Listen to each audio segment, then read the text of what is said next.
Alhamdulillah Rabbil Alamin. Wassalatu wassalamu ala asyrafil anbiya'i wal mursalin Sayyidina Muhammadin wa ala alihi wa sahbihi ajma'in.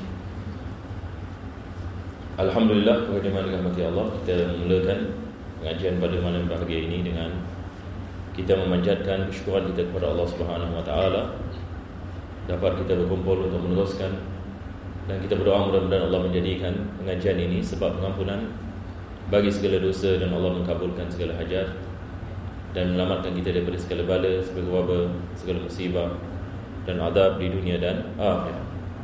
Dan kita berdoa mudah-mudahan Allah sentiasa memberikan kepada kita kesihatan dan afiat, dapat kita sampai pada bulan Ramadan insya-Allah taala, dan mudah-mudahan Allah berikan kepada kita husnul khitam dan mengumpulkan kita bersama Nabi kita sallallahu alaihi wasallam pada hari kiamat nanti, amin ya rabbal alamin.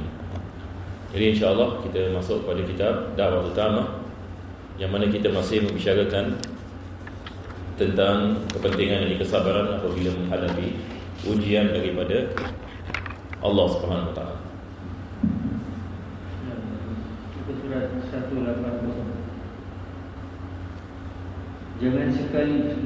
Jangan sekali-kali seorang kamu mencita-citakan mati kerana sesuatu bahaya yang menimpanya. Andai kata sampai pasti dia berbuat begitu, maka katakanlah begini: Ya Allah, ya Tuhanku, biarkanlah aku hidup, kiranya hidup itulah yang lebih baik bagi diriku, dan biarlah aku mati, kiranya mati itu lebih baik buat diriku. Nah, ini hadis Nabi sallallahu alaihi wasallam yang mana Nabi melarang seseorang itu meminta mati, yakni dia berdoa kepada Allah agar Allah matikan dia. Ini adalah perkara yang dilarang, dan Nabi sallallahu alaihi wasallam mengajarkan kepada kita jalan keluar daripada perkara ini, iaitu kalau sekiranya seseorang itu menghadapi keadaan yang sangat menyusahkan ataupun sangat yang susah baginya, dan keadaan yang sangat genting ini baginya, dan dia tidak tahu bagaimana dia nak melakukan, maka dia berdoa kepada Allah dengan doa ini. Ini adalah doa yang diajar oleh Nabi SAW. Apakah yang ini doanya?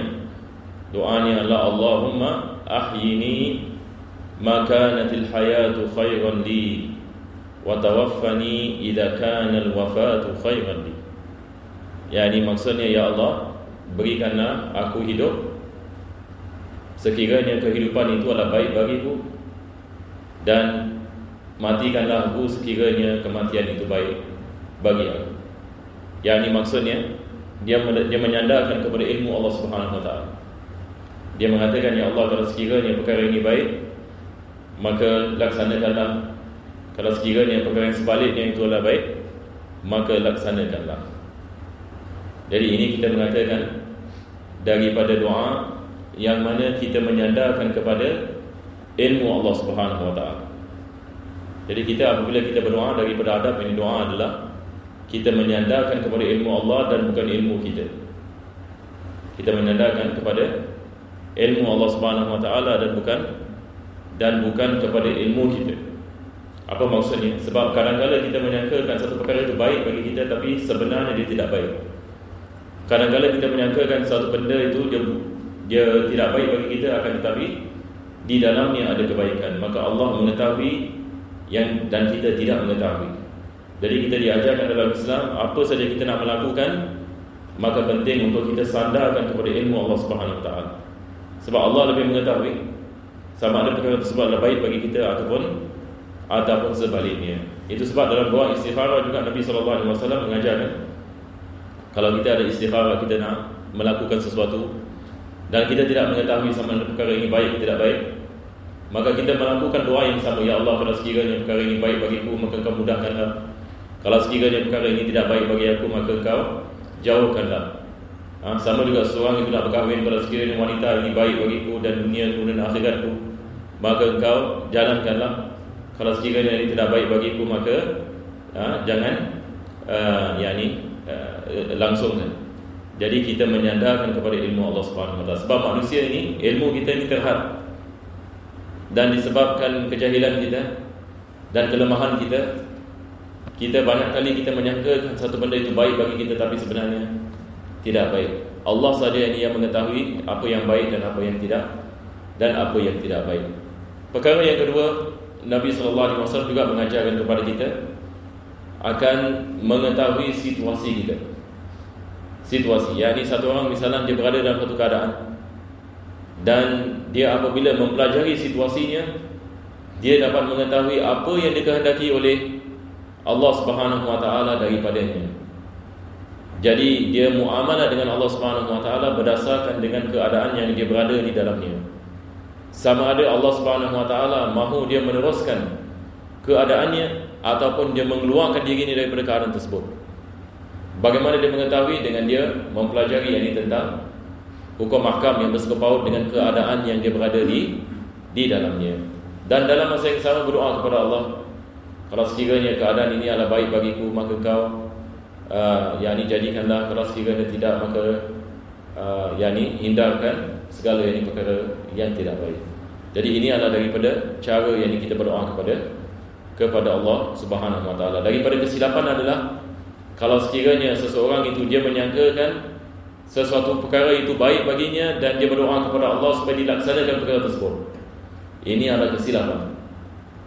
Ataupun satu orang ini dia menyangkakan satu perkara itu tidak baik baginya dan dia berdoa kepada Allah Subhanahu Wa Taala daripada perkara tersebut, sedangkan ini dia tidak mengetahui mana yang baik dan mana yang tidak baik ini baginya. Jadi kepentingan untuk kita sandarkan ini kepada Allah Subhanahu Wa Taala dalam tiap-tiap perkara dan keadaan. Mudah-mudahan Allah memberikan kepada kita taufik ini, insya-Allah.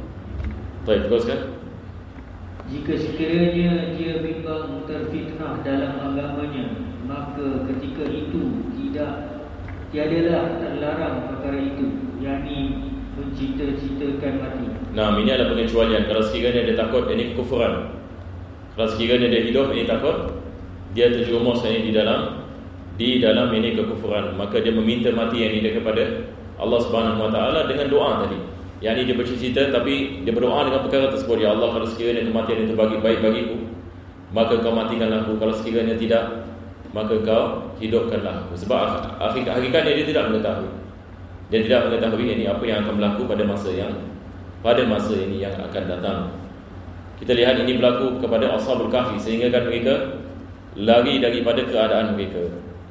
Sebab mereka takut ini akan agama mereka, takut ini terjerumus di dalam keadaan syirik yang mana kaumnya ini sedang berada di dalamnya. Ini Allah mengatakan wa idh i'tazaltumuhum wa ma ya'buduna illa Allah fa'bu ila al-kahfi yanshur lakum rabbukum min rahmatihi wa yuhayyi' lakum min amrikum mirfaqa. Yani Allah memberikan mereka ilham untuk pergi ke gua untuk menyelamatkan agama mereka. Dan akhir zaman juga benda seperti ini berlaku.